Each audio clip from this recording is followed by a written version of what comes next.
ఆవకాయ పెట్టిన తర్వాత ఏం చేయాలి? నిన్న అందరూ మా చెట్టుకు కాచిన మామిడికాయలతో ఆవకాయ పెట్టిన వీడియో చూశారు కదా.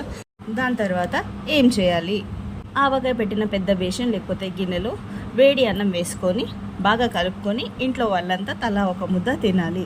అంత కారం ఉన్నా సరే ఆ మామిడికాయ అన్నం టేస్ట్ వర్ణనాతీతం. ఇప్పుడు మా బేబొదిన మా పిల్లలిద్దరికీ తినిపిస్తుంది. ఇలానే చిన్నప్పుడు మా అమ్మ కూడా మా ముగ్గురికి తినిపించేది. నాకని పోటీలు పడి తినేవాళ్ళం. అయితే మా పిల్లలిద్దరూ కారంగా ఉంది మాకొద్దు పచ్చడన్నం అంటారేమో అనుకున్నాం, కానీ అస్సలు అలా అనలేదు.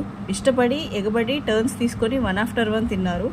కొంచెం సేపు అయిన తర్వాత వాళ్ళ అమ్మని పక్కన కూర్చోబెట్టి వాళ్ళిద్దరే వచ్చి తింటూ ఉన్నారు.